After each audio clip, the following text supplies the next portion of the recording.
자, 오늘 준비한 기업 그래서 어디냐? 예, 제목에 다 써 있겠지만 신보입니다. 신보. 뭐의 줄임말이죠? 신나게 보자. 신나게 써보자. 신보입니다. 근데 이게 참 그 문항을 보셔서 아시겠지만 신나지가 않더라고요. 저도 어제 밤새 요거를 하면서 야, 이거를 어떻게 10년 전에 가면 나는 신보는 죽었다 깨나도 못 들어가겠다. 이런 생각이 들었습니다.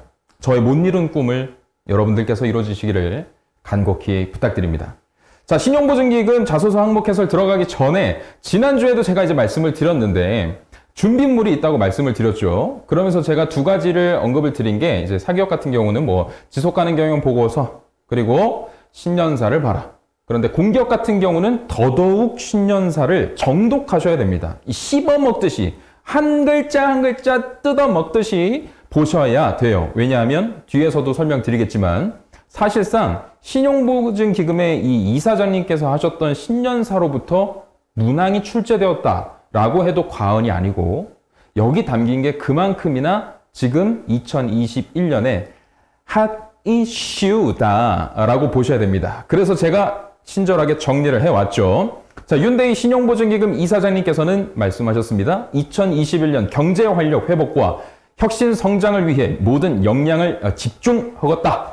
그래서 2021년의 최우선 과제로서 코로나19 경제위기 상황을 극복하기 위한 보증 지원을 확대할 것입니다. 라는 어젠다를 던지셨고 실제로 2021년 보증 총량을 2020년도보다 무려 12조 원 이상 상향한 80조 원을 설정했다. 떡상했죠, 떡상. 그래서 굉장히 많은 자금이 올해는 더더욱이나 투여될 거고 그만큼 중요한 해다라는 의미로 해석하시면 되겠습니다. 자, 두 번째로 국가 성장 모멘텀 확충과 혁신금융 서비스 창출 분야에도 차별화된 금융 또는 비금융 지원 확대 예정이고 예를 들면 기술평가 활성화로 인해서 우수 기술의 어떤 사업화를 촉진시켜 나갈 것이며 혁신 스타트업에 대한 보증과 투자를 확대해서 스타트업의 성장을 위한 디딤돌의 역할을 우리 신보가 제대로 한번 해보겠습니다. 그리고 잠재력을 갖춘 유망 기업을 적극적으로 발굴해낼 것이고요. 성장 단계별로 맞춤형 지원 프로그램을 통해서 지속 성장을 지원하겠다. 이렇게 말씀을 하셨습니다. 자, 그리고 이어서 이렇게도 말씀하셨죠. 요거는 이제 신년사 그리고 4일이었어요. 1월 4일 정도에 시무식 그때 이제 나왔던 게 오픈한 게 뭐였냐면 플랫폼을 선보였습니다. 어떤 플랫폼? 비대면 모바일 플랫폼을 전격 오픈하셨습니다. 그래서 홈페이지를 통해서 이루어지던 그동안의 비대면 업무를 모바일로도 이용할 수 있게 서비스를 개편했고요. 저도 오늘 설치를 한번 해봤습니다. 자, 그리고 영업점 방문 없이도 보증 신청이나 서류 제출이나 뭐 약정과 같은 그런 보증 업무를 이제 모두 처리할 수 있게 되었습니다. 또 영업점에 가지 않고도 온라인 전용의 보증 상품인 이 이지원 보증도 편리하게 이용하실 수 있고요. 자, 그 다음에 이뿐만 아니라 온라인 자가진단 서비스라는 것을 오픈을 했는데 이게 뭐냐면 중소기업의 데이터를 활용한 어떤 빅데이터 기반의 경영 환경을 분석해내주는 그런 서비스입니다. 여러분 이거를 그냥 제가 이렇게 이런 말씀도 하셨고요. 저런 말씀도 하셨고요. 이렇게 생각하시면 안 되는 게 저는 이렇게 하나하나 다 클릭을 해봤고 실제로 이제 제가 공인인증서가 반드시 있어서 제가 못 들어가는 것만 제외하면 다른 부분들을 한 번씩 다 살펴봤습니다. 그랬더니 시스템도 굉장히 잘 되어 있고 그리고 신보가 무엇보다도 정말 많은 일을 하고 있구나라는 게 정말 피부로 느껴졌어요. 여러분들도 홈페이지 가셔가지고 시스템 하나하나씩 살펴보시다 보면 신보가 이렇게나 많은 일을 하고 있었구나 라고 좀 새삼 깨닫게 되실 겁니다. 자, 어쨌든 그래서 중요한 어젠다는 뭐냐면 금융 사각지대라는 것을 이제 해소하고 금융 접근성을 향상시킬 수 있는 디지털 업무 혁신을 추진하여 누구를 위한 중소기업 플랫폼 이걸 통해서 생태계 조성에 선도적인 역할을 수행해 나가는 것이 올해 우리의 목표다, 우리의 비전이다 라고 밝히셨다는 겁니다. 그래서 이 부분을 잘 기억하고 가셔야 돼요. 자, 그거 말고도 여러분들이 꼭 보셔야 되는 건 전략과제 그리고 실행과제들 세부 추진 계획들이 잘 나와 있습니다. 홈페이지에. 그 부분도 당연히 보셔야 되고 이게 뒤에서 나오는 약술 논문이라든지 문항 곳곳에 이거 읽어봤니? 모르니 아니 요거를 물어보는 게 굉장히 많이 나왔기 때문에 하나하나 뜯어보시고 내가 만약 입사하게 된다면 어디에 기여할 수 있을까를 충분히 고민을 하셔야 되는 부분이라고 생각을 합니다. 그래서 이 부분도 놓치지 말고 좀 보실 필요가 있고요. 자, 그리고 이제 본격적으로 1번 항목을 갈 텐데 제가 처음에 딱 그 1번 항목을 보고 약간 이건 왜 이렇게 난센스 같은 게 처음부터 등장을 했네 라는 생각이 들었습니다. 여러분도 좀 당황하셨을 것 같아요. 일단 백자 분량밖에 안 되는데 여기에다가 지원자의 역량, 특성, 가치관, 장단점 등을 반영해서 본인을 한 문장 내외로 표현해 달라라고 주문을 했죠. 그래서 일단 전략을 한번 짜보자고. 이게 그 항목이 5개고 약술 논문이 2개가 있단 말이에요. 근데 이 중에서 무려 2번, 3번, 4번에서는 집요하게 역량에 대한 부분들을 캐묻고 있습니다.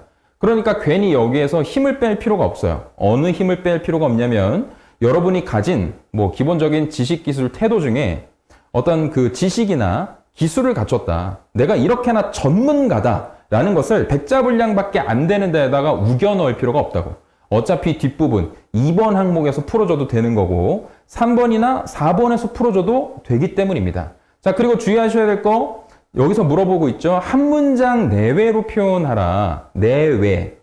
그 말은 2문장 넘어가지 마. 요 정도로 생각을 하시면 될 것 같아요. 뭐 이제 3문장? 근데 나는 3문장이 아니어도 충분히 2문장으로 깔끔하고 담백한 백자 분량을 만들어낼 수 있다고 좀 생각을 합니다. 그래서 얘를 가져와 봤죠. 예를 들면 이렇게 쓰는 거예요. 본인을 표현하고 했으니까 저는 뭐뭐 하는, 저는 뭐뭐 할 줄 아는, 저는 뭐뭐를 가진, 또는 해내는, 혹은 저는 뭐뭐와 같은 사람입니다. 이렇게 시작을 하고 그 다음에 개념 설명이나 근거 제시를 들어주는 거죠. 왜 그렇습니다. 그렇기 때문입니다. 혹은 이렇게 생각합니다. 이렇게 2문장 정도를 실제로 제가 쳐보니까 100자, 90자 정도는 깔끔하게 채워지더라. 그래서 실제 훌륭한 예시를 가져왔죠. 저는 저평가 우량주의입니다. 비록 쩌리 유튜버이지만 이 취업에 대한 관심과 열정, 그리고 우리 취준생을 돕겠다는 그 1년만큼은 우리 제이콥 못지않기 때문입니다. 구구절절 맞는 말이죠. 이런 식으로 100자를 채우실 수 있겠다. 그래서 이 정도로 예만 보여드리면 너무 이렇게 날림이라고 생각을 하실 것 같아서 쭉 한번 써왔어요. 한번 같이 읽어보시면 될 것 같아요. 저는 관찰력이 좋은 사람입니다. 비판적 시각으로 문제를 살피고 어쩌고 저쩌고 할 줄 알기 때문입니다. 또 저는 성장 가속도가 남다른 사람입니다. 제가 되게 좋아하는 표현이에요. 자, 처음에는 서툴고 느리더라도 노력으로 극복해내기 때문입니다. 저는 몰입할 줄 아는 사람입니다. 주어진 일의 효율성 개선을 위해 끊임없이 어쩌고 저쩌고 하기 때문입니다. 저는 스스로의 부족함을 인정하고 개선할 줄 아는 사람입니다. 무언가를 보완하고 개선할수록 어떻게 되기 때문입니다. 저는 스스로에게 왜라는 질문을 하루 10번 이상 던지는 사람입니다. 같은 상황을 놓고도 어쩌고 저쩌고 할 줄 알기 때문입니다. 또 저는 팀의 성공을 최우선 가치로 생각하는 사람입니다. 협업이 가진 가치는 이러이러하기 때문입니다. 그런 부분을 잘 알고 있기 때문입니다. 자, 또 실천과 행동이 빠른 사람입니다. 뭐뭐기 때문입니다. 이렇게도 또 써주실 수 있겠죠. 그러니까 느낌이 좀 오시죠? 네. 뭐 물론 이렇게만 딱 쓰라는 건 아니지만 이 정도의 어떤 비유 그리고 본인을 드러낼 수 있는 어떤 키워드 이런 것들을 좀 써주시면 되겠고 이 100자를 여러분들이 면접장에서 1분 자기소개 첫머리에 던진다고 한번 생각을 해보시면 좋을 것 같아요. 저는 보통 이런 걸 추천을 하거든요. 저는 일머리가 좋은 지원자입니다. 저는 관찰력이 좋은 사람입니다. 제가 이런 거 적극 권장하거든요. 그래서 1분 자기소개의 첫 마디를 여기다 쓴다. 그렇게 생각해 보시면 조금은 쉽지 않을까라는 생각이 듭니다. 여기서 얘가 끝나는 것이 아니라 또 있어요. 아예 좌우명부터 밝혀두고 시작하는 방법도 있죠. 자, 좌우명 밝혀두고 저의 오랜 가치관입니다. 무엇 때문에 스스로를 드러내기에 가장 적절한 표현입니다. 이렇게 설명할 수도 있고 뭐 그렇게 그 고집소통, 고집불통 아니고 고집소통 그것이 바로 저를 가장 잘 표현하는 말입니다. 전문성을 향한 고집은 꺾지 않되 뭐뭐 할 줄 알기 때문입니다. 저는 실패를 두려워하지 않는 사람입니다. 어쩌고 저쩌고 하기 때문입니다. 친구들은 저를 비빌언덕이라고 부릅니다. 뭐뭐 하기 때문입니다. 자, 그런 식으로. 자, 그럼에도 불구하고 키워드를 마땅히 찾아내지 못하셨다면 인재상이나 핵심 가치를 참고해 보시는 것도 좋을 것 같습니다. 자, 해해님, 손짓도 해야 하나요? 라고 물어보셨네요. 뭐, 자기소개할 때 이렇게 손짓 해야 되냐고? 나 같으면 하지. 저는 저평가, 우량주입니다. 이렇게. 농담이에요. 여러분 면접장 가서 이런 거 하시면 안 됩니다. 자, 넘어가겠습니다. 자, 이제 2번으로 가볼게요. 지원자가 갖추고 있는 직무 역량 중에서 신용보조기금이 수행하고 있는 업무와 연관된 것에 대해서 지원자의 경험, 교육, 경력, 자격사항 등을 바탕으로 자세하게 기술해달라. 그래서 역시나 800자 이내를 물어보고 있죠. 요거 왜 묻는 거야? 기업과 직무 역할에 대한 이해, 그리고 직무 역량에 대해서 전문성을 요구하는 거예요. 전문성. 그래서 당연히 직무 분석이 되지 않았다면, 우리 앞에서 뭐 10년사 얘기도 했었고 전략과제 얘기도 했었지만 직무 기술서는 당연히 보셔야 되는 것이고 직무에 대한 파악은 너무나 당연히 하셨어야 되는 겁니다. 그냥 그분이 너무 당연해서 얘기 안 드린 거예요. 그게 안 되어 있으면 사실 접근하기가 굉장히 힘든 항목이다라는 게 여러분도 느껴지실 겁니다. 자, 그래서 전문성이라는 키워드에 입각하여 여러분들이 좀 쓰시면 좋겠고, 그다음에 직무기술서에서 요구하는 지식과 기술에 기반해서 연관성 높은 경험을 끄집어내는 것이 타당할 것이다. 합리적일 것이다. 라고 좀 생각이 듭니다. 자, 보노보노님, 1분 자기소개가 마지막이 될 수도 있기도. 그럴지도 모르죠. 안녕하세요. 저평가 우량주입니다. 나가! 이렇게 될 수도 있겠죠. 자, 이런 거 절대 따라 하시면 안 됩니다. 웃기려고 하는 거, 이거. 자, 직관적 경험이 여러분들 우선이에요. 그리고 교육이나 자격사항, 이런 것들을, 그러니까 내가 전문성을 드러내기 위해서 저는 이렇게나 대단한 자격증을 갖추고 있어요. 이렇게나 대단한 사람이에요. 여기서 끝나면 안 돼. 그러니까 사실 이런 실수를 되게 많이 하신다고. 그러니까 교육 받았어요. 배웠어요. 익혔어요. 전 자격증이 2개예요.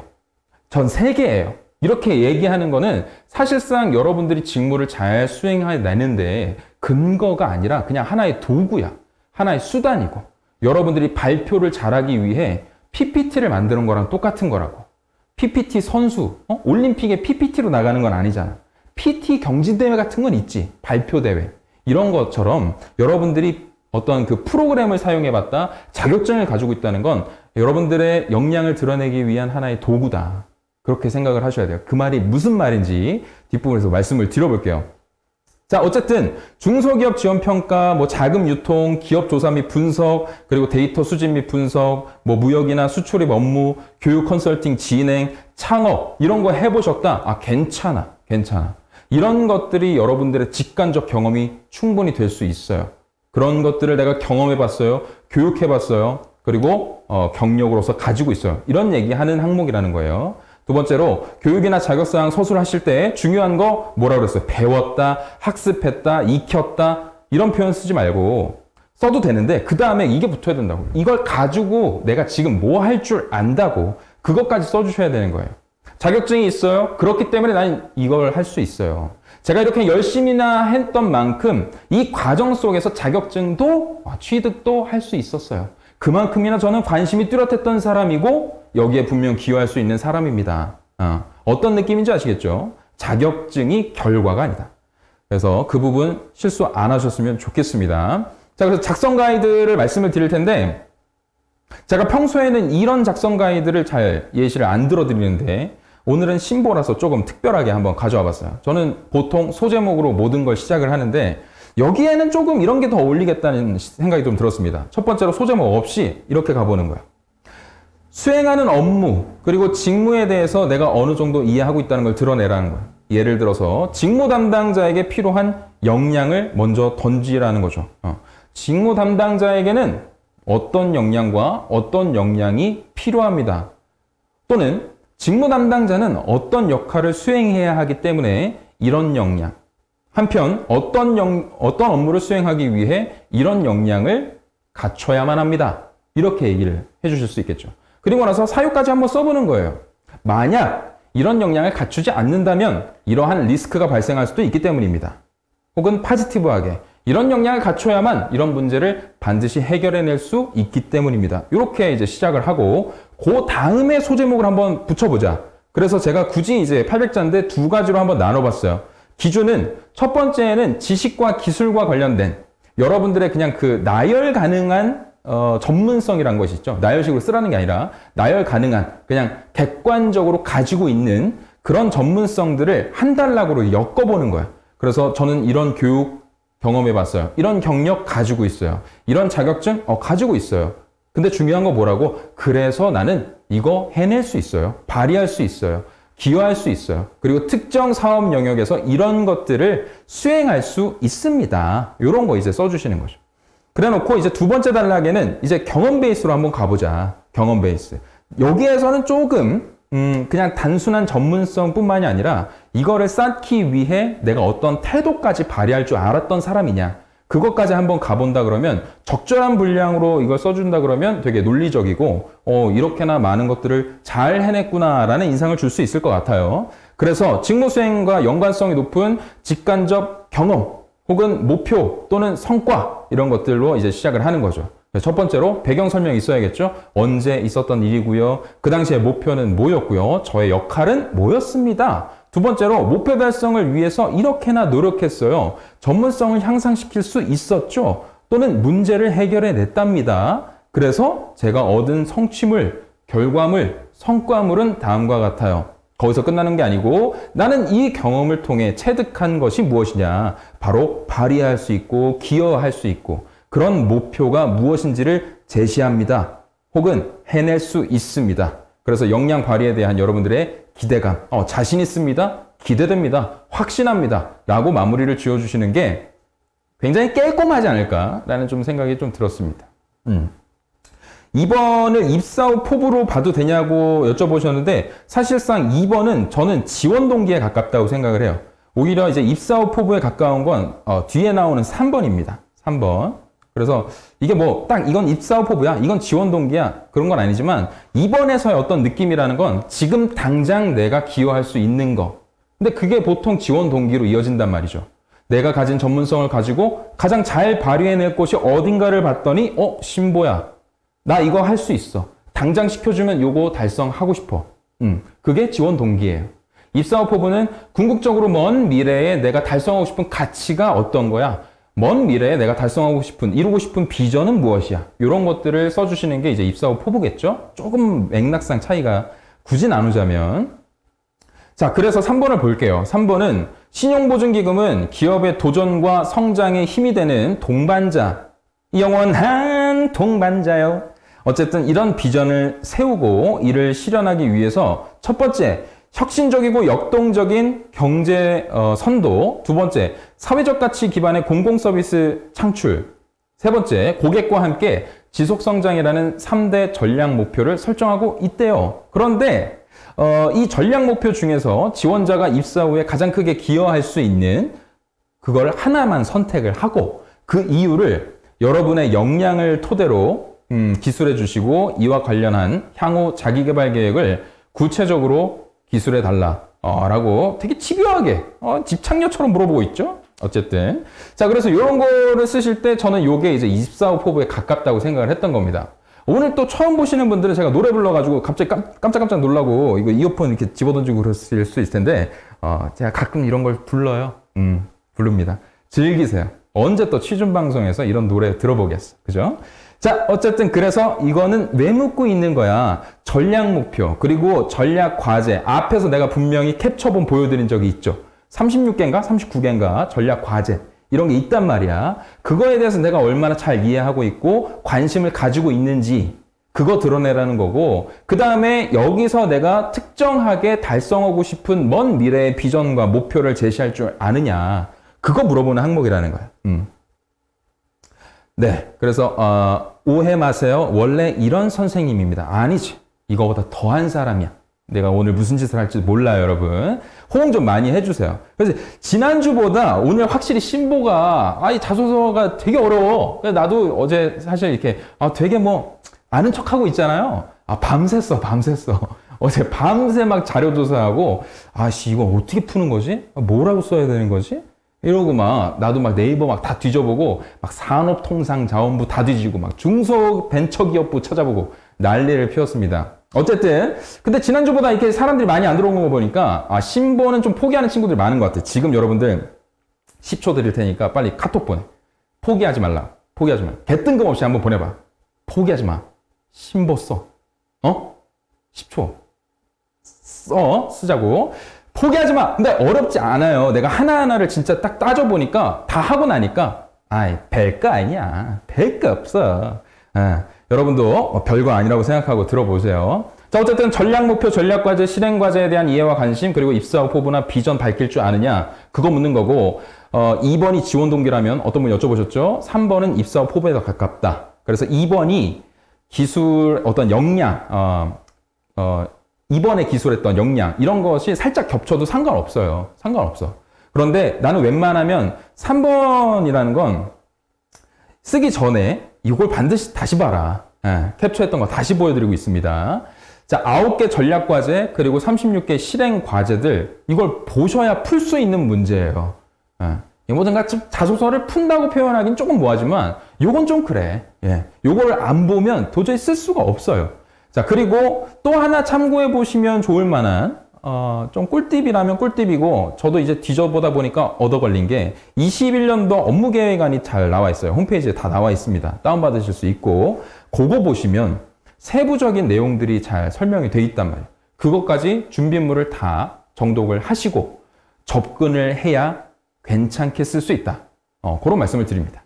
자, 고래에서 이거를 제가 작성을 하게 된다면 이렇게 써볼 것 같아요. 처음에 소제목으로 자, 역량을 통해 비전을 달성하겠습니다. 세 가지 중에 하나만 하라고 그랬으니까 그 하나가 뭔지 써주고 첫 문장에도 비슷하게 쓰는 거야. 두 가지 첫 문장에 그거 물어보고 있으니까 가장 크게 기여할 수 있는 전략 목표는 뭡니다. 던져. 그리고 두 번째로 저는 직관적 경험이나 관심을 갖게 된 계기가 있고요.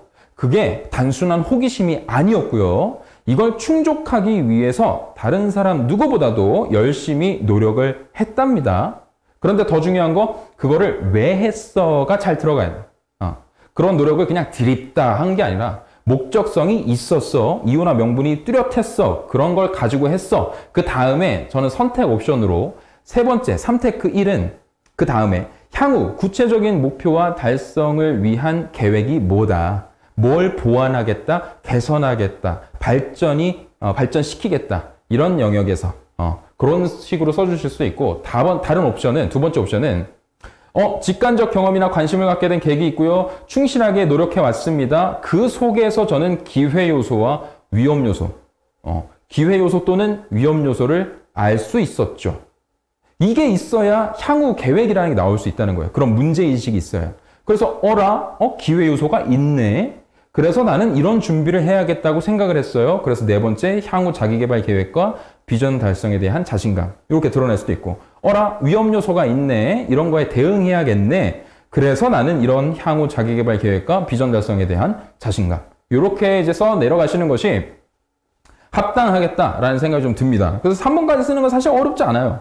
별로 어려운 거 없죠? 하나도 어렵지 않지. 자, 이제 4번 갈게요, 4번.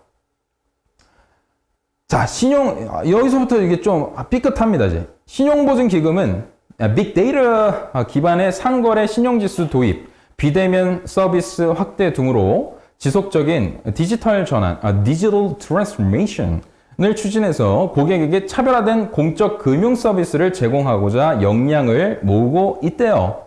그런데 지원자가 디지털 전환과 관련해서 지금까지 쌓아온 역량과 경험을 기술하고 이를 바탕으로 지원자가 신용보증기금 제도나 서비스의 개선에 기여할 수 있는 방안을 제시하라. 문항이 읽는데 굉장히 지치게 만드는 것 같아요. 자, 그런데 그래서 제가 이제 밤새 뭔 짓을 했냐? 딱 이제 4번부터 밤을 샜던 이유가 이제 드러납니다. 자, 요거를 쓰려면 기본적인 배경 이해가 있어야 돼요. 뭐냐면, 신용보증기금이 이거를 했어. 이거 알고 가야 된다고. 국내 최초로 뭐 했냐면, 상거래 신용지수를 개발했고, 이를 통한 전용 보증 상품을 출시했어요. 이 사실을 알아야 쓸 수 있는 거야. 그죠? 그래서 정부 혁신금융 정책 지원을 위한 상거래 신용지수 개발을 완료했고요. 이것을 활용한 전용 보증 상품을 출시했는데요.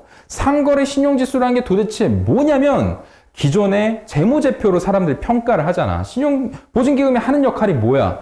기업의 재무 건전성을 평가해서 대신 보증서 주는 거잖아. 금융기관에 돈을 빌려주려고 그래도 얘들을 뭘 믿고 빌려줘? 하지만 신용보증기금 네 얼굴 보고 빌려주는 거야.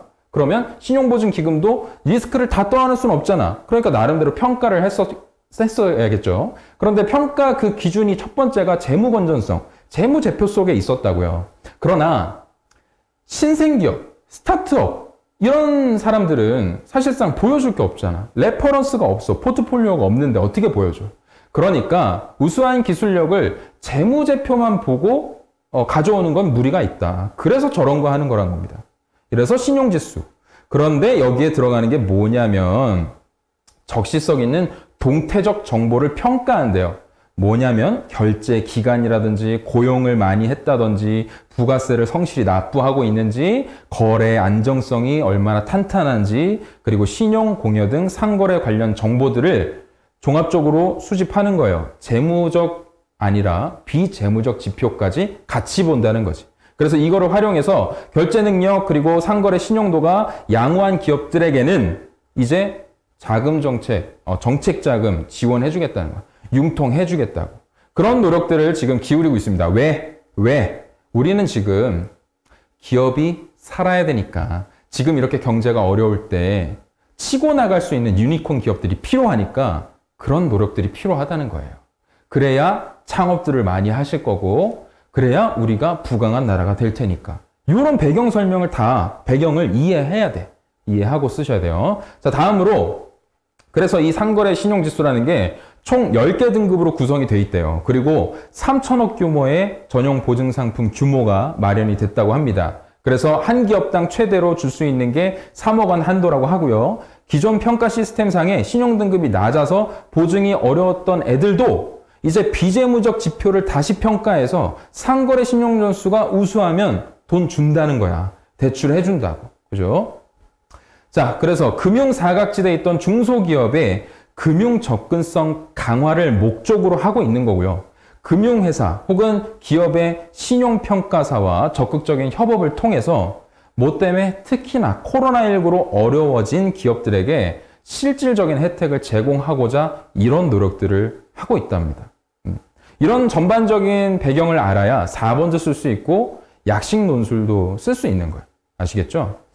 이해되시죠? 제가 굉장히 쉬운 언어로 얘기를 잘 하고 있죠.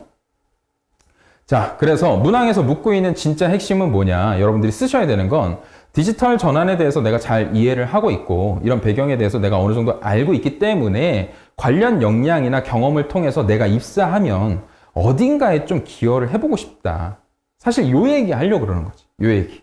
그래서 앞에서 설명드렸던 그런 것들도 디지털 기술 기반의 뭔가 데이터 분석이 있어야 그런 것들을 분석해낼 줄 알아야 새로운 지표를 발굴해낼 줄 알아야 당신께서 입사하고 나서도 이런 역량을 직무에서 활용 가능하겠다. 그거 미리 고민해 본 적이 있니? 라고 묻고 있는 겁니다. 4번이. 저렇게 길게 썼지만 그거 묻는 거예요. 자, 그래서 여러분들이 디지털 트랜스포메이션과 관련된 직접적인 어떤 개발 역량, 뭐 AI, 인공지능, 머신러닝을 내가 뭘 해봤어. 뭐 소프트웨어를 개발해봤네. 앱을 뭐 개발해봤어. 코딩을 다 할 줄 알아. 이런 것들이 없다고 해서 절대 좌절하실 필요가 없어요. 어차피 신용보증기금에 쓰시는 분들 중에는 상경계 분들도 상당히 많이 계시죠. 자, 그리고 디지털 전환의 핵심 기술이 과연 어디에 쓰이는지 이게 왜 필요한 것인지 내가 잘 알고 있다면 사실상 저런 직접적인 개발 역량 없어도 비빌 수 있다. 비비는 정도가 아니라 그렇게 쓰는 거예요, 원래. 직접적인 코딩 경험이 이렇게나 있어요. 이거 쓰는 게 아니라 전반적인 배경을 이해할 줄 알고 내가 만약에 관심을 기울이는 분야의 디지털 트랜스포메이션과 관련된 핵심 기술이 어느 영역에서 어떻게 활용되면 좋겠다고 생각한다. 그런 부분들을 내가 좀 기여할 수 있고 고민할 줄 아는 지원자다. 요거를 이제 보여주자는 거지. 그래서 AI, 5G, 빅데이터, 클라우드 등 디지털 기술의 활용 분야와 응용 사례에 대한 여러분들이 동향 파악을 했다면 이런 거 쓰라는 거예요. 저기에다가. 또 데이터를 내가 수집했어. 그리고 분석해봤어. 그리고 제일 중요한 건 그거야. 로우 데이터가 아무리 좋아도 그거를 빅데이터가 뭐예요? 그 안에서 비즈니스 인사이트를 도출해내는 거예요, 결국은. 그게 핵심이라고. 그래서 여러분들이 적게나마, 모수가 작아도 상관없어요. 쫄지 마. 100명, 200명에게 취득한 어떤 정보를 가지고 엑셀 데이터를 좀 돌려보니까, 피버팅을 해보니까 거기에서 뭔가 뚜렷한 메시지를 느낄 수 있었어. 그래서 이걸 적용해봤지. 도출해봤지. 이런 경험 얼마든지 좋아. 그리고 뭐 굳이 분석 프로그램이라고 해서 R 프로그램을 사용해봤다? 여기까지 안 가도 돼. 엑셀 데이터로 로우 데이터 뭐 1000건, 2000건 뭐 인턴을 해봤는데 너무 비효율적으로 일을 하고 있는 것 같았어. 그래서 엑셀 데이터로 내 나름대로 함수를 만들었지. 그랬더니 어떤 문제가 발생하는 것에 워닝을 줄 수도 있었고 실제 그 안에서 비즈니스 인사이트도 도출해낼 수 있었어요. 이런 걸로 효율성을 높였답니다. 그런 사례 너무나 좋다는 거. 그런 거 쓰라는 거죠. 그 다음에 SPSS 가능하죠. 자, 그리고 기술 간의 연결, 그리고 결합을 통해서 신규 서비스가 발굴되고 어떤 개선 아이디어를 내가 가지고 있고 혹은 이런 것들을 내가 들어와서 고도화를 시킬 수 있고 이런 것들에 대한 계획을 밝혀준다면 사실상 저 뒤에서 묻고 있는 이를 바탕으로 지원자가 신용보증기금 제도나 서비스의 개선에 기여할 수 있는 방안으로서 써도 되겠다는 거예요. 되겠다는. 그죠? 자, 그래서 여러분 너무 경험이 없다고 여기 개발 역량 이런 거 없다고 쪼실 필요가 없어요. 쪼실 필요가 없어. 그리고 내가 이런 얘기를 드리고 싶어요. 제가 저 디지털 트랜스포메이션과 관련해서 별도의 어떤 강의 자료도 만들어 본 경험이 있고 저는 이제 금융사 출신이었어요. 금융사의 기획실에서 일을 할 때 박사들만 모여서 저런 것들 빅데이터 전문가들 모아놓고 하는 경영혁신팀 그 안에서 저는 사내 스타트업을 준비했었고 그들이 일하는 모습이나 그들의 역할이나 이런 것들을 잘 지켜봤습니다. 그리고 제가 이제 기획실에서 나오기 전에 다뤘던 주제가 제가 일하던 그 회사의 고객 수가 1000만이에요. 1000만. 1000만이 살짝 넘었지. 그 1000만 데이터를 가지고 우리가 어떤 역할을 해낼 수 있겠느냐, 뭘 해낼 수 있겠느냐. 이게 지금 모든 기업들의 관심이고 신보도 그 범주를 벗어나지 않는다는 겁니다. 그런데 아시는 분들은 아시겠지만 이 빅데이터라는 영역이 이렇게 활성화가 되고 빅데이터에 대한 전문성과 관심이 뜨거워진 게 사실 몇 년 안 됐어요. 지금도 금융권에서는 빅데이터 전문가 모시기 경쟁이 일어나고 있습니다. 아직도 뽑고 있고요. 지금 막 커지는 단계야.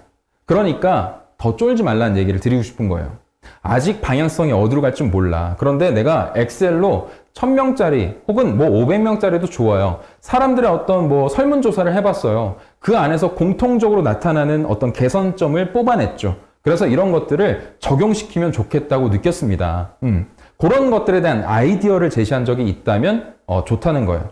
더 좀 딥하게 얘기를 드릴까요? 어차피 신용보증기금이 거의 오늘 뭐 사실 공항공사보다는 신용보증기금의 난이도가 훨씬 더 높기 때문에 추가적으로 여러분들이 그럼에도 불구하고 나는 이제 쓰면 안 되는 인간인가? 이런 거 좌절하지 말라고 한번 얘기를 드려볼게요. 자, 그러니까 지금 금융사에서 빅데이터와 관련해서 관심을 가지고 있고 예를 들어서 디지털 전환과 관련해서도 신기술을 얻다가 어떻게 써먹지? 이거에 대한 고민이 상당히 많아. 예를 들면 자, 그런데 기존에는 이랬단 말이에요.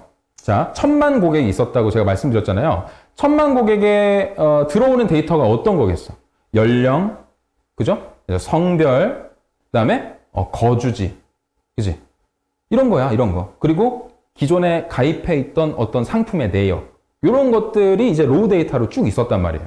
그런데 문제는 뭐냐면 제가 다녔던 기업뿐만이 아니라 다 업계가 다 그래, 다 금융사뿐만이 아니라 다 그랬다고. 어느 정도였냐면 그냥 이 데이터를 가지고 뭘 할 줄도 몰랐고 뭘 해내겠다는 생각도 없었어요. 사실 그게 맞아. 이런 빅데이터가 떠오르기 전에는. 그래서 그냥 로우 데이터를 산발적으로 다 각 부서나 각 기관들이 따로따로 가지고 있었다고. 그러니까 컨트롤 타워가 없었단 말이에요. 컨트롤 타워가. 그런데 이 빅데이터로 뭘 해낼 수 있는 거냐면 이런 거지. 예를 들면 저는 이제 금융사에서 일을 했으니까 예를 들어 금융상품을 가입을 했어. 그런데 여기가 지금 역삼동이에요. 역삼동에 거주하는 30대 여성들만 타겟팅을 해본 거야. 쭉 발라냈어. 그랬더니 이분들이 가입을 가장 많이 했던 금융상품이 A상품이 나왔어. A상품이. 자, 그러면 여기서 어떤 비즈니스 인사이트를 뽑아낼 수 있어요? 역삼동으로 이제 이주를 해오는 30대 여성은 A상품을 가입할 가능성이 상당히 높다라는 비즈니스 인사이트를 발굴해낼 수 있는 거지. 역삼동의 특성에 따라서 A 상품이 인기가 많을 수 있는 거잖아요. 그러면 역삼동에 거주하는 30대 여성만을 타겟팅해서 유튜브 광고를 때리는 거야. 마케팅을 때리는 거고. 그리고 그 사람들에게 집중적으로 타겟팅해서 공략하는 거죠. 이런 게 비즈니스 인사이트라는 거예요. 쉽게 말하면. 그러니까 여러분들이 엑셀 데이터 돌려봤는데 개선 아이디어가 나왔어. 그냥 연령, 성별, 뭐 애들의 이름, 홍길동, 뭐 김범수, 비비런더 뭐 이렇게 나오는 로우 데이터 가지고 있는 게 아니라 그걸 내가 나름대로 분석해보고 뜯어보니까 얘한테는 이게 필요하겠네. 여기에는 이런 게 좀 개선돼야겠네. 이런 아이디어를 발휘해봤어. 그게 이 경험이라는 거예요. 네. 쫄지 말고 쓰자고. 그거 쓰면 돼. 네, 정말 설명을 잘 해주시네요. 네, 굳이 안 읽어도 되는데 댓글 한번 읽어봤습니다. 자, 다음으로 그래서 작성 가이드를 제가 2개를 준비했어요. 2개를. 의심이 많은 사람이 있을 것 같아. 뼛속까지 문과인 친구들을 위한 작성 가이드입니다. 뼛속까지 하니까 우리 할머니께서 돌아가신 우리 외할머니가 항상 뼈를 빼라고 발음하셨네. 이 뼛속까지 문과인 친구들은 이렇게 한번 써보자. 소제목으로 디지털 전환에 대한 역량 혹은 경험 그리고 성과 역량을 풀든지 저는 경험과 성과가 있어요 라고 밝히던지. 자, 그 다음에 첫 번째로 디지털 전환에 대해서 나는 이해하고 있어요. 공감하고 있어요. 중요한 거 알고 있어요. 또는 뚜렷한 목적성 가지고 있어요. 그걸 바탕으로 나는 역량 개발했어요. 혹은 경험을 축적할 수 있었죠. 이유나 명분이 들어가게. 두 번째로 디지털 신기술 또는 글로벌 동향 또는 신규 서비스에 대해서 저는 이렇게나 이해를 많이 해왔고요. 그런 활동들을 많이 펼쳐왔고요. 실제로 성과물도 있어요. 글로벌 탑 기업들이 디지털 트랜스포메이션과 관련해서 융합하고 결합하고 AI를 활용해서 빅데이터를 활용해서 클라우드 서비스를 이용해서 지금 뭘 하고 있는지 산업 돌아가는 꼬라지들을 스크랩을 해왔어요. 그랬더니 사람들이 모이기 시작했죠. 그래서 블로그의 이웃사촌이 300명이 됐답니다. 괜찮아. 이런 거 쓰자는 거야.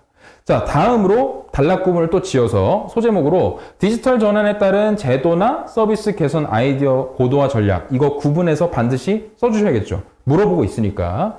그래서 소제목으로 단락구분 해주고 첫 번째로 신용보증기금 내에 디지털 전환 움직임에 대한 공감과 필요성이 먼저 나오고 그 다음 두 번째 본인의 역량이나 그 관심을 바탕으로 해서 기여할 수 있는 부분은 뭐겠다.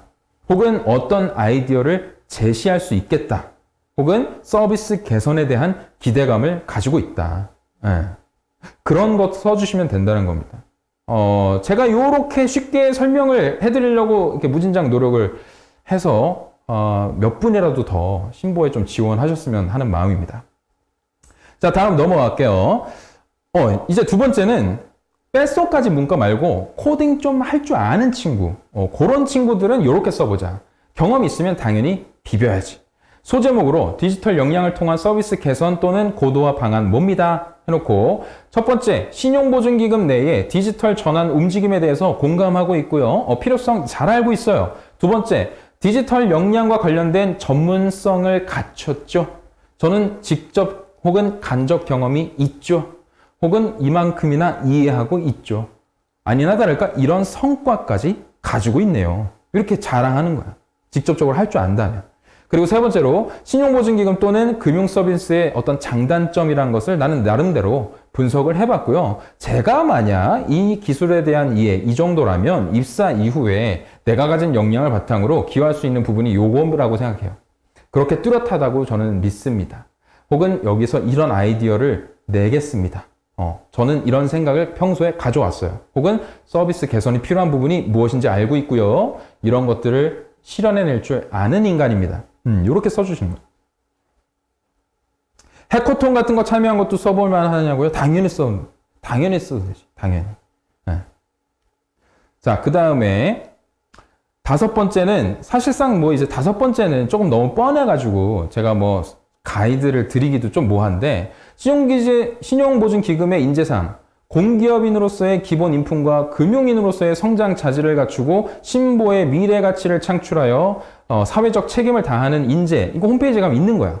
거기서 지원자 여러분이 생각하는 공기업인으로서의 기본 인품이라는 게 뭔지 기술을 하고 본인이 어떻게 그것에 부합하는지에 대해서 기술해달라는 항목인데 그냥 인재상 바로 보면 나와 있습니다. 거기에 기본 인품으로 나와 있는 게 저거예요. 기본 예절, 그리고 공인정신, 애사심, 책임감, 열정, 적응력, 인내심. 여러분들 좋은 키워드 웬만하면 다 있단 말이죠. 저것과 결국은 뭐예요? 저거를 내가 발휘할 줄 아는 사람이다. 혹은 가지고 있는 사람이다. 경험을 근거로 설득하라는 거지. 읽는 사람을. 그게 부합하는 이유가. 자, 그래서 소제목을 써준다면 기본 인품을 통한 미래가치 창출할래요? 혹은 사회적 책임이 중요한 걸 알고 있습니다.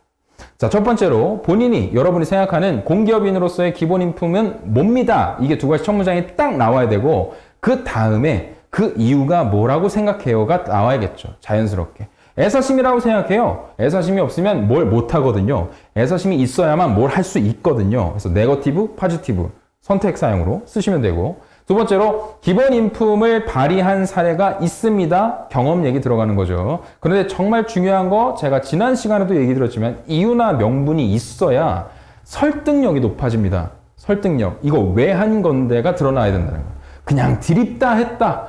애사심 그냥 처음부터 나는 사랑스러웠어. 이게 아니고 내가 이런 목적을 가졌어. 이런 의식을 키웠어.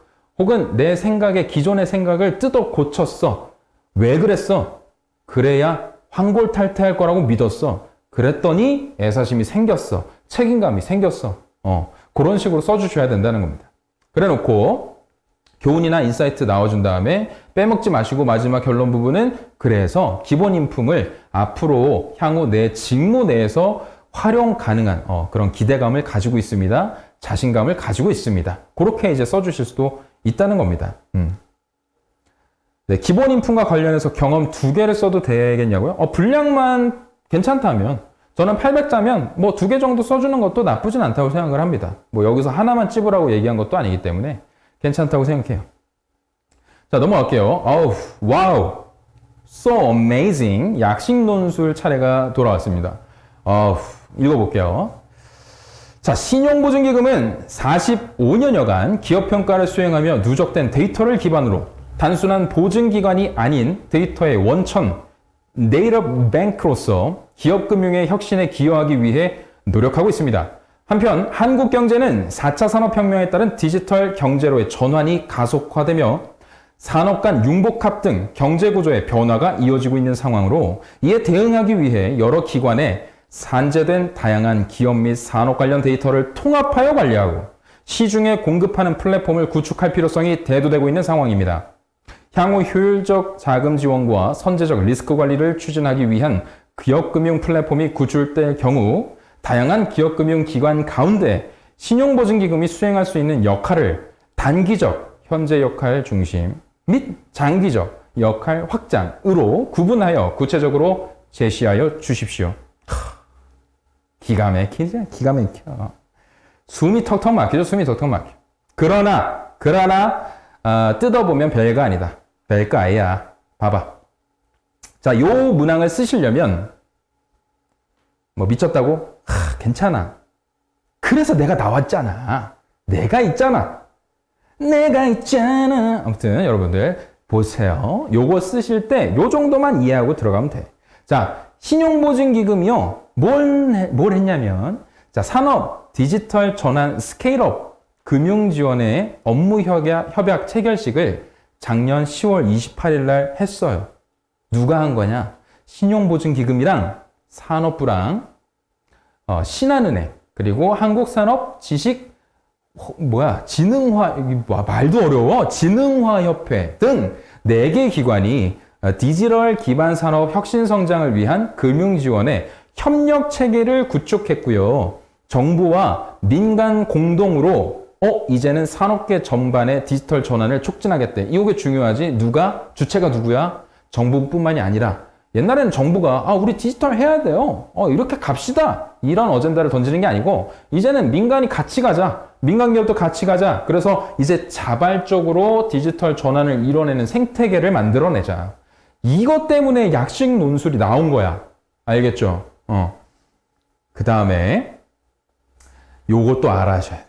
그래서 디지털 기술 역량을 갖추고 산업 데이터를 활용해서 새로운 비즈니스와 서비스를 창출하는 기업에 뭐 하겠다고? R&D부터 상용화까지 사업 추진 단계별로 맞춤형 보증을 지원하는 등 포괄적인 금융 지원 프로그램을 제공할 계획이래요. 또 신보 관계자에 따르면 이번 협약을 통해서 클라우드, 인공지능 등 디지털 혁신 기술을 산업 분야 전반에 접목시켜서 산업의 밸류 체인, 가치 사슬이죠. 이 가치 사슬을 혁신시키고 한국판 뉴딜을 뒷받침할 수 있는 산업 디지털 전환 생태계가 마련이 되었다라고 얘기를 하고 있는 겁니다. 여기까지도 이해가 안 돼도 돼. 그냥 뒤로 가서 또 추가 설명 들어보세요. 아직도 우리는 배경 설명을 제대로 지금 못하고 있어. 여러분 잘 들어보셔야 돼. 자, 이게 왜 이런 어젠다가 지금 중요한 것이냐, 왜 그런 업무 협약식을 민간 주도로 해야 된다는 목소리가 나왔느냐를 보셔야 돼. 자, 전 세계에서 이제 코로나19의 확산에 따라서 국제 공급망, 글로벌 밸류 체인이라는 것이 재편됐어요. 무슨 말이에요? 이 재편됐다는 게? 자, 옛날도 아니지. 재작년까지만 하더라도 미국에서 나이키 신발을 만들려고 마음을 먹어요. 그러면 중국에 있는 공장에 오더를 내립니다. 그러면 중국에서는 신발 밑창을 만들어요. 자, 베트남에서는 신발 끈을 만들고요. 딴 나라에서는 이렇게 숨구멍, 에어구멍 있죠? 그런 걸 뭐 만들어. 그래갖고 인도에서 조립을 딱 해. 그 다음에 미국에 갖다 파는 거지. 이렇게 운영이 돼 있었잖아. 그죠? 그런데 코로나19의 촉발과 함께 이제 물류 자체가 닫혀버렸단 말이야. 그리고 생산과 공급이 위축됐죠. 그러다 보니까 물동이 안 돌아. 그죠? 물건이 안 돈다고. 돈도 안 돌고. 무역길도 막혔어. 그러면 어떻게 해야 돼? 그러다 보니까 저런 목소리가 나왔던 거예요. 이제는 국제 공급망이 이대로 가면 안 된다. 다른 살 길을 찾아야 된다. 그 얘기입니다. 저 GVC가 재편됐다는 뜻 안에는 저 의미가 담긴 거예요. 오늘 너무 내가 친절하게 잘 설명하는 것 같네. 자, 아무튼 넘어갈게요.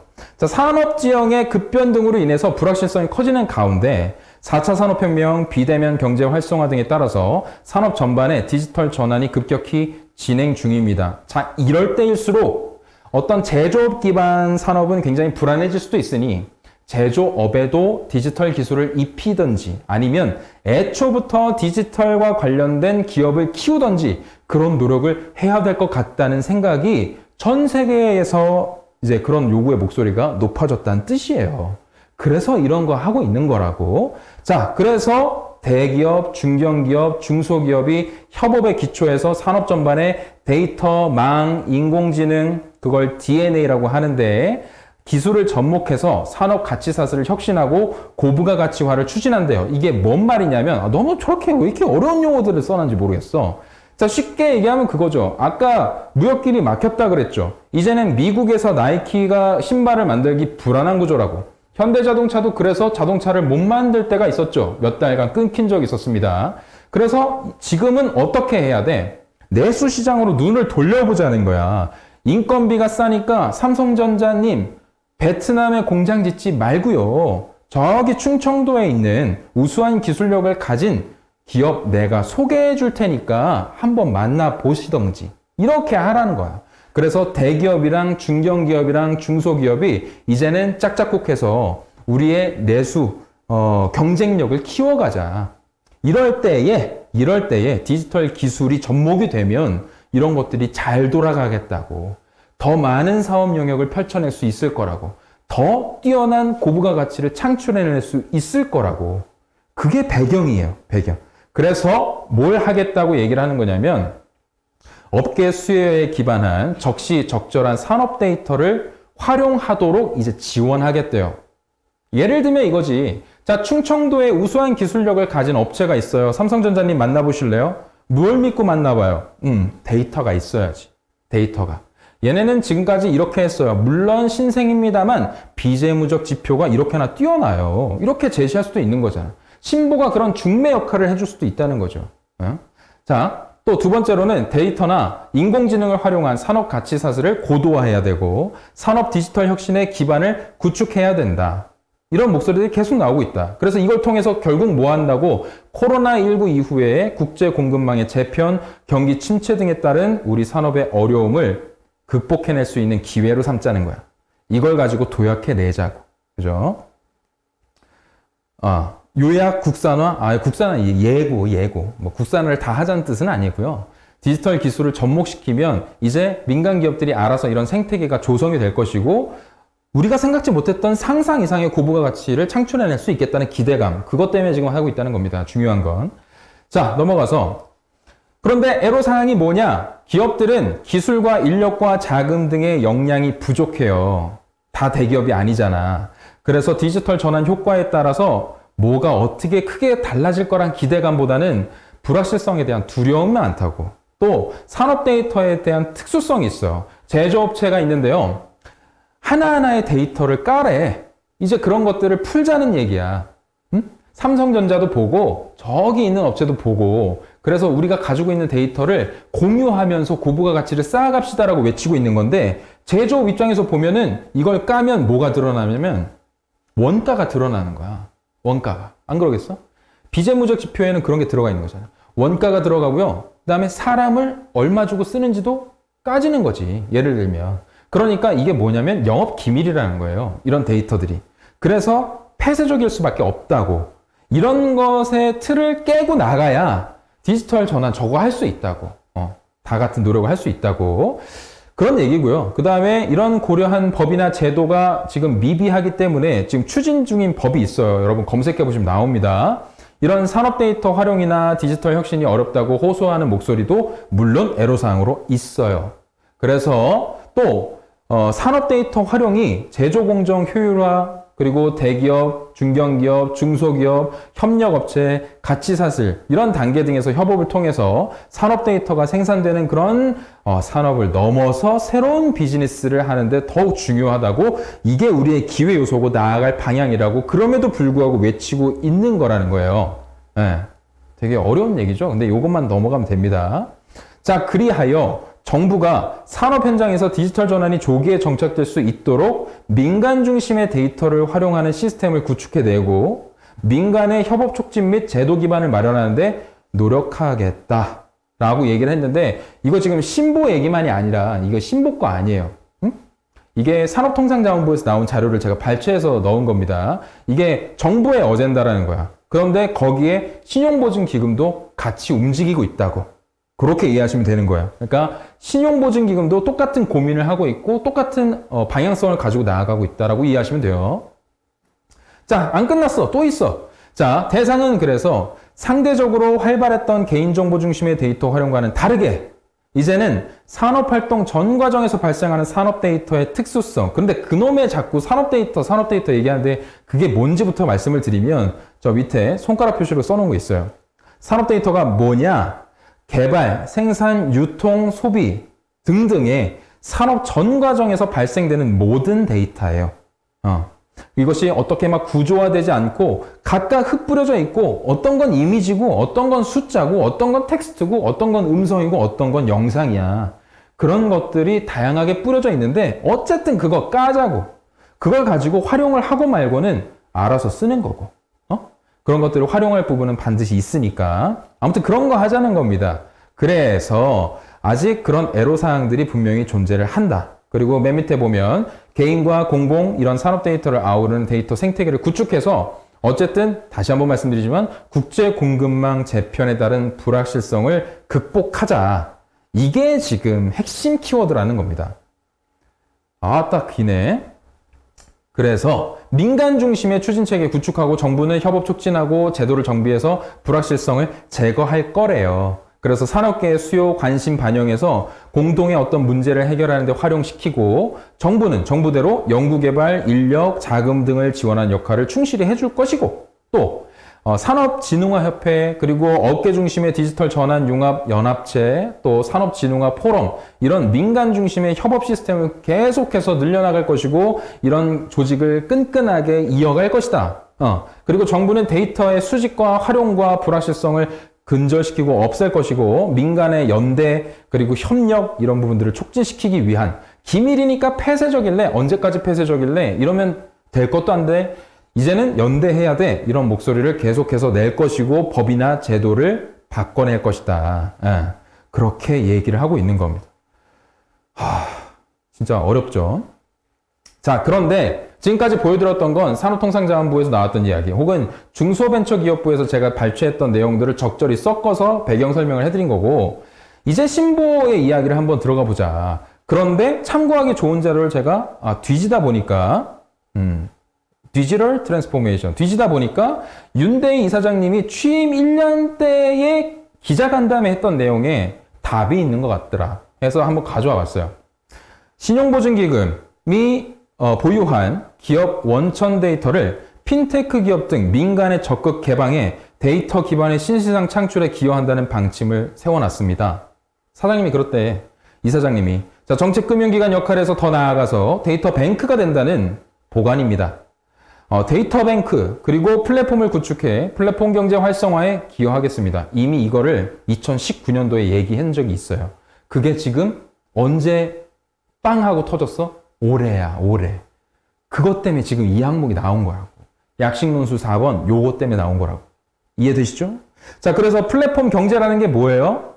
기차역에서 나온 그 플랫폼이지 사람들이 오가고 연결되고 갈아타고 그죠? 그런 생태계를 갖춰야 되는데 신보가 그런데 굉장히 뚜렷한 역할을 해낼 수 있을 것이다. 그래서 기업체 보증 과정에서 현장 조사로 얻는 정보들 기본적인 정보 외에도 기업체 가동률, 전력 사용량, 거래처가 튼튼한지 이런 동태적인 정보 그런 것뿐 아니라 경영자의 기업 마인드까지도 보겠다는 거지. 그리고 임금 수준도 보겠다는 거야. 아까 봤죠? 고용 몇 명 했냐, 얼마 주냐, 이것까지 내가 평가하겠다는 거야. 이게 기업가 정신이 지금 맞냐, 오래갈 기업이냐 아니냐, 그거 따지는데 써먹겠다고. 그리고 근로자들의 숙련도, 이런 정보까지도 파악해내서 활용 가능한 데이터로 쌓겠다는 거지. 풀겠다는 거고, 공유하겠다는 거예요. 그 얘기입니다. 그 얘기.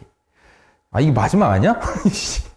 엄청 기네 또. 자, 또 있어. 잘 들어봐. 하나하나가 아주 주옥 같은 말이니까 잘 들어야 돼. 집중하자, 집중해.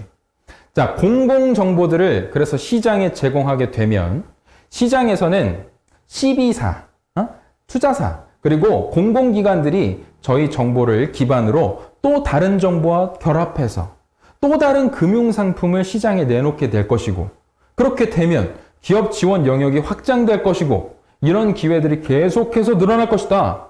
이것이 우리가 바라는 미래의 모습이다. 라고 2019년도에 취임 1년사 기자간담회에서 얘기하셨다는 거예요. 그때 나온 말이 디지털 뱅크라고. 디지털 뱅크. 자, 어쨌든 그래서 이거를 저 말이 나오죠. 내 말이 거짓말이 아니었다는 게 2021년까지 비대면 방식의 서비스를 제공할 수 있는 디지털 기반 플랫폼을 구축해 고객 편익을 극대화하겠다는 계획인데 했지. 1월 4일 날 오픈했어. 오픈했어요. 신보, 그리고 기업, 그리고 유관기관이 쉽게 소통할 수 있는 사이버 공간을 구축해서 수요자 니즈 기반의 정보를 제공할 예정인데 했지.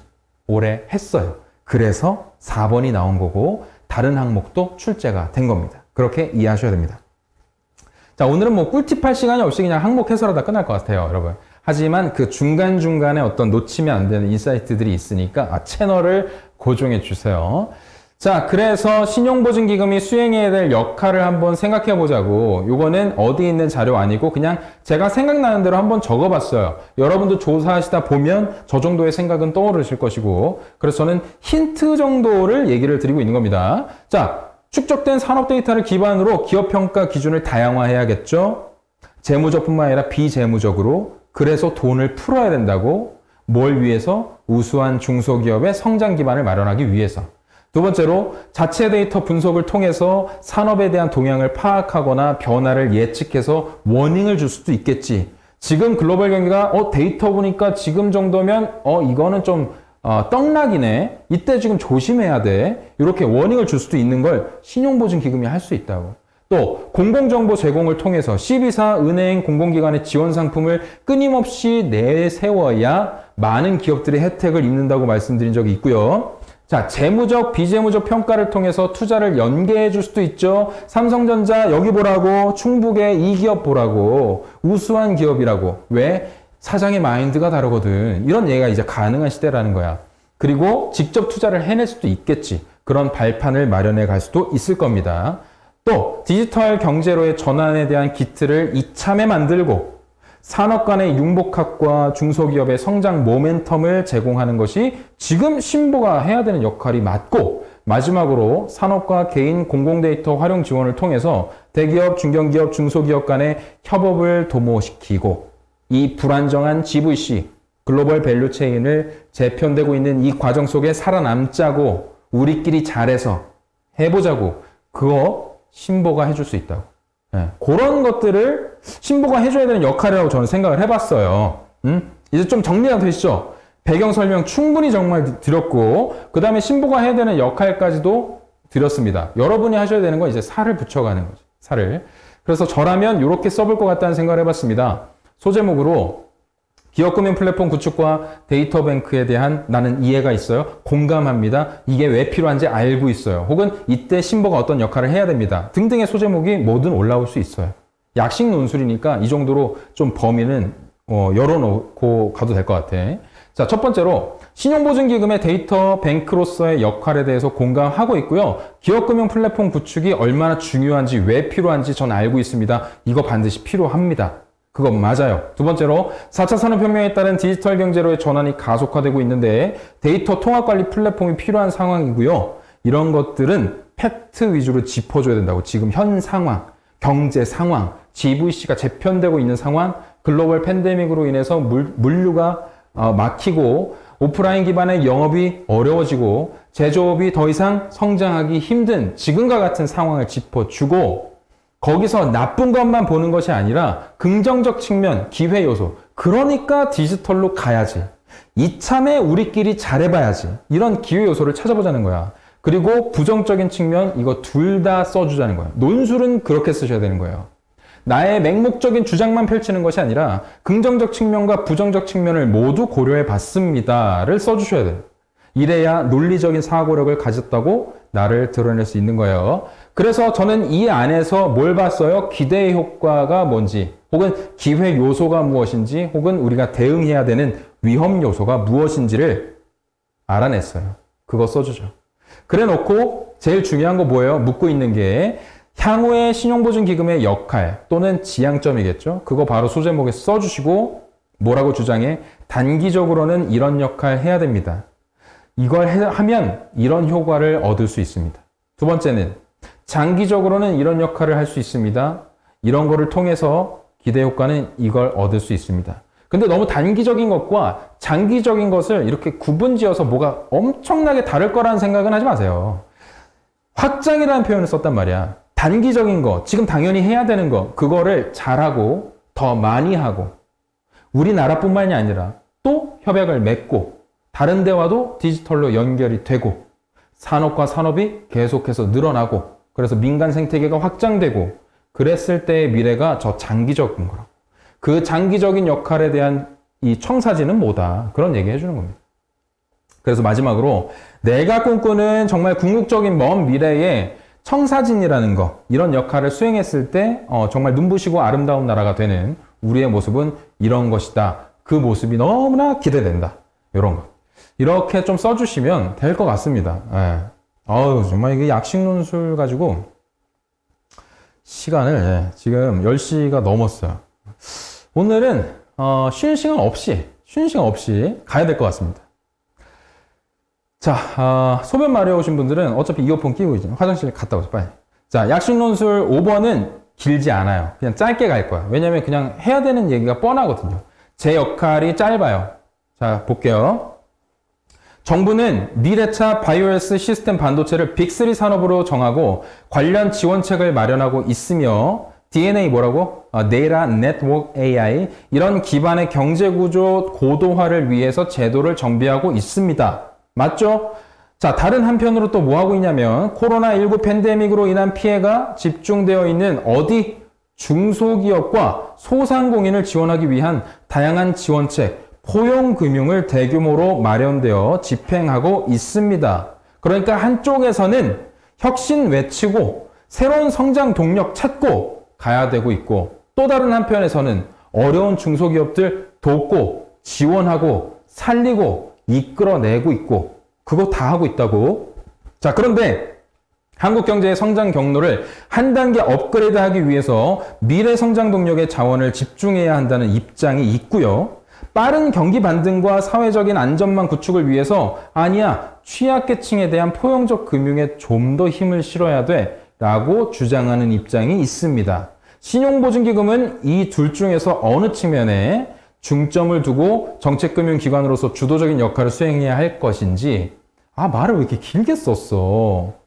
신용보증기금의 설립 목적 및 경영 전략과 연계하여 구체적으로 제시해 달라. 만약에 이제 제가 요 약식 논술을 쓴 인사팀 담당자가 저한테 요 문구를 딱 들고 왔으면 이거는 제가 문장 장황합니다. 너무 좀 간결하게 쓰세요. 줄일 수 있잖아요. 이렇게 좀 말씀을 드렸을 것 같아요. 자, 어쨌든 요거 어떻게 써야 되느냐. 결론부터 얘기하면 내가 할 역할이 없어요, 여러분. 둘 다 맞는 말이거든. 응? 어떤 거 얘기하든 상관없어. 물론 이거 쓰실 때 당연히 맨 앞에서 말씀드렸던 뭘 봐야 돼? 신년사에 답이 있어. 신년사에. 근데 신년사도 잘 보면 둘 다 잘하겠다고 나와 있어. 그러나 첫 번째로 얘기한 게 뭐였냐면 이러면 또 여러분들이 오해하실 수도 있으니까 그냥 신년사를 쭉 보면 맨 처음에는 이제 코로나19와 관련된 중소기업들 살려야 된다는 이야기가 나오고 한편으로는 데이터 전환, 디지털 전환과 관련해서 이렇게 혁신해야 됩니다. 이런 주장 나옵니다. 그러나 뭐가 앞에 나왔고 뒤에 나왔고는 전혀 중요하지 않고 둘 다 가능하니까 여러분들은 이거를 그냥 토론 면접이라고 생각하셔야 돼요. 답이 없는 거야.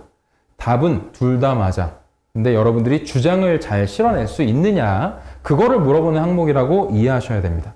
아시겠죠? 그래서 본인의 의견을 논리적으로 제시하는 것이 가장 중요하다. 이게 제가 드릴 수 있는 얘기고, 두 번째, 맹목적으로 내가 주장하는 바와 다른 반대급부에 있는 이야기를 까지 말자. 무조건 잘못된 거다. 지금 혁신할 때가 아니야. 정신 똑바로 차려. 지금 쓰러져가는 기업들 안 보여? 얘네만 살려야지. 이렇게 강하게 주장할 필요가 없다는 거예요. 뭐라 그랬어? 논술은 긍정적 측면과 부정적 측면 모두를 고려해야 된다고. 둘 중에 맞다고 한들, 뭐가 더 나의 주장이라고 한들 얘가 틀리다는 얘기를 하면 안 된다는 거예요. 둘 다 해야 된다고. 자, 그 다음에 신용보증기금의 신년사, 설립 목적, 경영 전략, 포용적 금융정책, 그리고 빅3 산업 선정 배경과 정책에 대한 이해. 저거 어디 가면 나오냐면 중소벤처기업부의 빅3 산업 쳐보면 나옵니다. 산업통상자원부 들어가셔서 디지털 전환 정책 이런 정도로 찾아보시면 관련 자료 쭉 나와요. 그런 것들 한 번쯤 살펴보자는 얘기. 그래서 이런 것들 쭉 보다 보면 이제 흐름이 이해가 된다고. 거기에 내가 좀 더 힘을 싣고 싶은 데에다가 얹으면 되는 거예요. 그래서 저라면 이렇게 쓸 겁니다.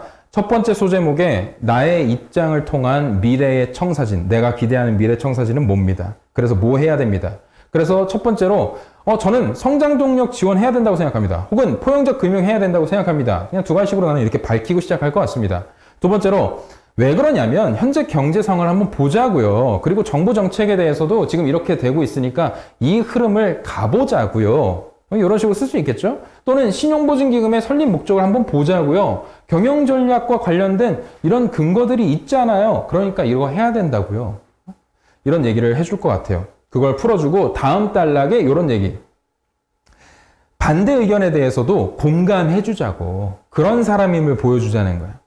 긍정적 측면이 있습니다. 충분히 알고 있어요. 그러나 한편 반대로 부정적 측면도 있기 때문에 내가 지금 이 주장하는 겁니다. 그래서 부정적인 측면을 찝더라도 정확하게 두세 개 정도의 문제점을 짚어내야 된다. 그냥 지금 왜 이게 둘 다 맞는지 그냥 너무 쉽게 예를 들면 이거죠. 한쪽에서는 성장을 얘기해. 혁신을 해야 된다고 얘기해. 왜 그럴까?